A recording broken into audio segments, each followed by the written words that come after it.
दोस्तों, आज की कहानी है कन्यादान करूंगा पर कन्या का दान नहीं। चलिए दोस्तों, कहानी शुरू करते हैं। मैं मनोहर लाल, एक बेटा और 3 बेटियों का पिता। मेरी पत्नी सुकन्या बिल्कुल अपने नाम की तरह ही हैं। वो देखने में जितनी सुंदर हैं उतनी ही सरल स्वभाव की भी हैं। शादी के वक्त मैं बहुत असमंजस में था कि क्या किसी अनजान व्यक्ति के साथ पूरी जिंदगी बिताई जा सकती है, पर मेरे घर में पहला कदम रखने के साथ ही सुकन्या ने मेरी जिंदगी पर भी दस्तखत दे दी थी। वो जैसे जैसे मेरे साथ वक्त बिताती गई, मेरे दिल के करीब आती गई और मेरा जिंदगी का अटूट हिस्सा बन गई। शादी के 2 साल बाद मेरी बच्ची मेरी राजकुमारी ने मेरे गोद में अटखेलियां शुरू कर दी। परी यही नाम दिया था मैंने उसे। बिल्कुल परी सी ही तो लग रही थी। परी के जन्म के 4 साल बाद लतिका और कनिका का जन्म हुआ। जी जुड़वा हैं दोनों, बिल्कुल शैतान सी। परी जितनी सीधी है उसकी बहनें उतनी ही उसकी विपरीत हैं। मैं और मेरी पत्नी तो हम दो हमारे दो के सिद्धांत पर चलने वालों में से थी। बस ये जुड़वा हो गई तो हम दो हमारे 3 हो गए। पर मेरी माँ को हमारा ये फैसला मंजूर नहीं था। उन्हें तो पोता चाहिए ही था। पूजा पाठ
किया था कि मेरा बेटियां किसी भेदभाव की शिकार नहीं बनेगी, ना अपने घर में, ना बाहर, ना स्कूल में और ना ही अपने ससुराल में।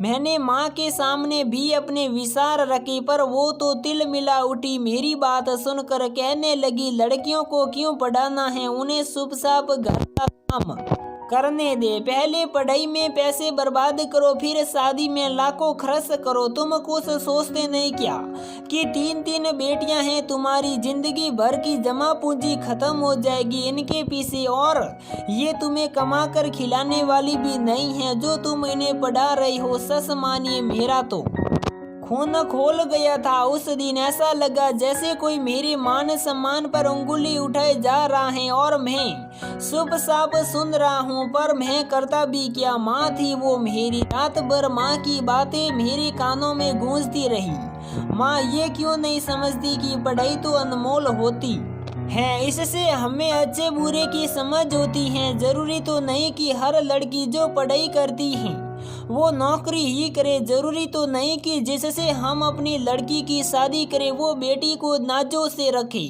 जरूरी तो नहीं ना कि बेटी की जिंदगी में सब कुछ वैसा ही हो जैसा हम चाहते हैं। हम बहुत जांच परख कर बेटी का हाथ दूसरे हाथ में देते हैं, पर वक्त के सितम से तो कोई भी अछूता नहीं रहा है। एक पढ़ाई है जो कठिन से कठिन समय में भी हर समय हमारा साथ देती है। तो फिर अगर हम अपनी बच्ची को अपने पैरों पर खड़ा करते हैं तो इसमें क्या गुनाह है भला। रात की बातों से पूरी तरह उबर भी नहीं पाया था कि सुबह नाश्ते के बाद मेरी बड़ी बेटी ने सवाल कर दिया कि पापा कन्या को दान क्यों कर देते हैं, क्या आप भी हमें दान कर दोगे। मैं अचरज में पड़ा, हैरानी से उसे देखने लगा और पूछा, ये कैसी बातें कर रही हो बेटा, मैं भला अपनी बेटियों को दान क्यों करूँगा। तुम सब तो मेरा मान हो, मेरा अभियान हो।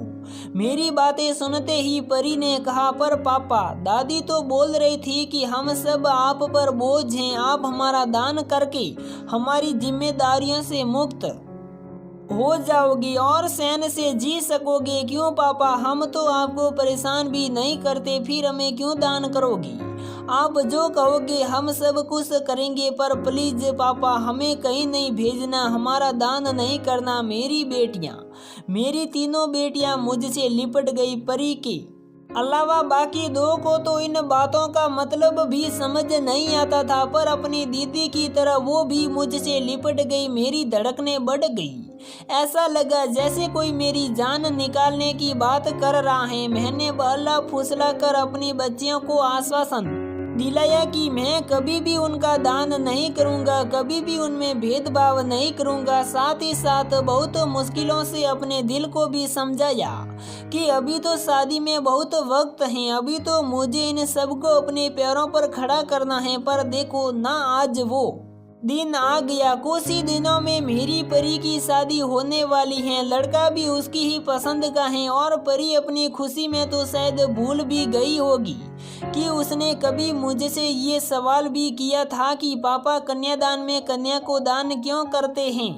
मेरे ख्याल से वो समय आ गया है कि मैं अपनी बेटियों को बताऊं कि कन्यादान क्यों करते हैं, और ये भी समझा दूं कि मैं सिर्फ कन्यादान करूंगा, अपनी कन्या का दान कतई नहीं करूंगा। कन्यादान आज से नहीं बल्कि प्राचीन सभ्यता से ही चला आ रहा है। ये एक रस्म होती है जिसमें वधू का पिता उसका हाथ पूरे मंत्रोच्चारण के साथ वर के हाथ में देता है, या यूं कह ले कि पिता पूरे विश्वास के साथ अपनी बेटी की जिम्मेदारी उसके होने वाले पति को सौंपता है। ये वर्षों से चली आ रही परंपरा है और आगे भी चलती रहेगी। शादी से पहले तक माता पिता कन्या के भरण पोषण, विकास, सुरक्षा, सुख शांति, सुख दुख आदि का प्रबंध करते हैं, और शादी के बाद वही प्रबंध वो लड़का करता है जिससे उस लड़की की शादी होती है। सिर्फ वो लड़का ही नहीं बल्कि उसके परिवार वाले भी करते हैं। कन्यादान का ये मतलब बिल्कुल नहीं होता है कि कन्या को किसी वस्तु की तरह बेचा या खरीदा जाता है, बल्कि कन्यादान का अर्थ है कि वधू की जिम्मेदारी वर पक्ष पूरे रीति रिवाज से उठाता है। कन्यादान का ये मतलब भी बिल्कुल नहीं होता है कि आप किसी चीज की तरह अपनी लड़की को उपयोग करने के लिए दे रहे हैं, बल्कि इसका सार्थक मतलब ये है कि कन्या अपने नए घर में जाकर अकेला न अनुभव करे, उसे प्यार, सहयोग और सद्भाव की कमी का अनुभव न हो। इसका पूरा ध्यान अब वर के कुटुंबियों को ही रखना होता है और उसकी हर एक जिम्मेवारी को प्यार के साथ उठाना होगा। कुछ ही दिनों में मैं अपनी बेटी का कन्यादान करने वाला हूँ। मैं परी का कन्यादान करूँगा, पर अपनी कन्या का दान अभी नहीं करूँगा। दान में दी गई कोई भी चीज वापस नहीं ली जाती, पर मेरी बेटी कोई वस्तु नहीं है। वो जब साय अपने घर में आ सकती हैं। मैं हर सुख दुख में अपनी बेटियों का साथ दूंगा, हर अच्छे बुरे वक्त में उनका हमदर्द रहूंगा। ये घर जितना अभी उनका है उतना ही शादी के बाद भी रहेगा। मैं हर हाल में उसे खुशी देखना चाहूंगा। मैं कन्यादान करूंगा, पर अपनी कन्या, अपनी बेटियों की खुशियों का दान कभी नहीं करूंगा। उनकी इच्छाएं जैसे आज यहाँ जीवंत हैं वैसे ही ससुराल में भी होनी चाहिए। वो स्वतंत्र हैं अपने फैसले लेने के लिए। मैंने उनको पूरी छूट दे रखी है। वो अपने हिसाब से अपनी जिंदगी जीती हैं, पर साथ ही मेरे सिखाए हर सलाह पर भी अमल करती हैं। कब कहाँ क्या करना चाहिए, क्या पहनना चाहिए, ये सब जानती हैं वो।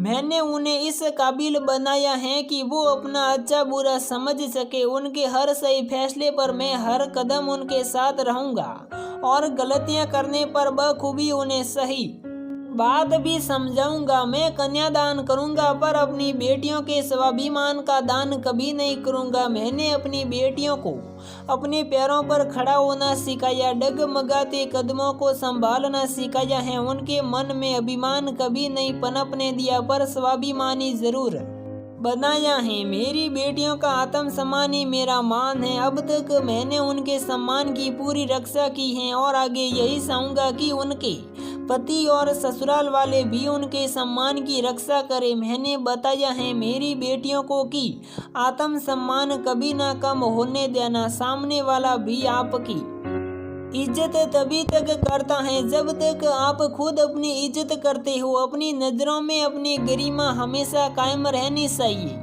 मैं बेटियों को विदा करूंगा पर उन्हें अपने से जुदा नहीं करूंगा। मैंने उन्हें कभी ये नहीं कहा कि बेटियां मायके से डोली में जाती हैं और आरती में वापस आती हैं। जिस तरह कल को पूरे मान सम्मान के साथ अपनी बेटियों को विदा करूंगा, उसी तरह ज़रूरत पड़ने पर उसको पूरी इज्जत के साथ अपने साथ वापस भी ले आऊंगा।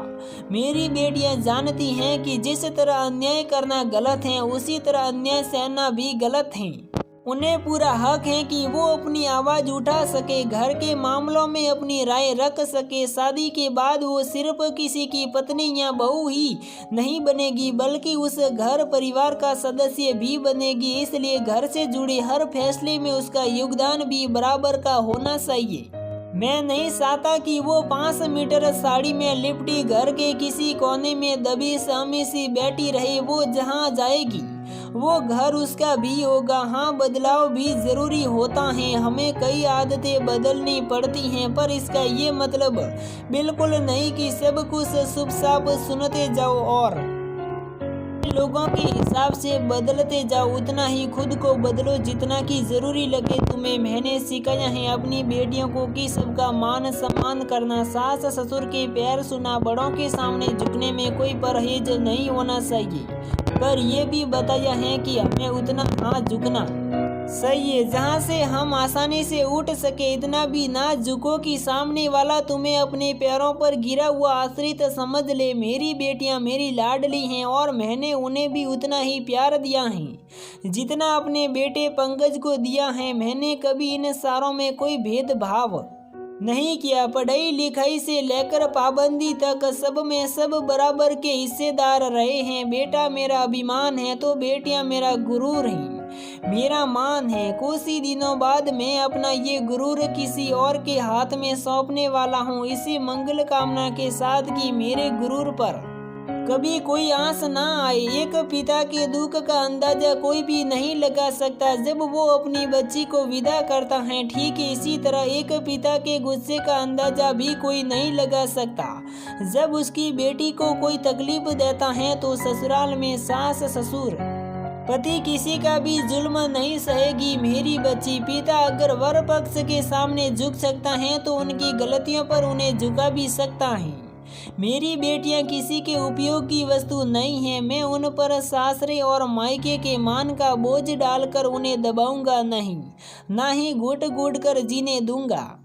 जितनी शान शौकत से मैं अपनी बेटी को विदा कर रहा हूँ, ज़रूरत पड़ने पर उतनी ही शान से उसे वापस भी लाऊंगा। मैं लोक लाज की कोई चिंता नहीं करूँगा। समाज की बातों से मैं बिल्कुल नहीं डरूँगा, क्योंकि मैं लड़की का पिता हूँ। कन्यादान करूँगा, कन्या का दान नहीं।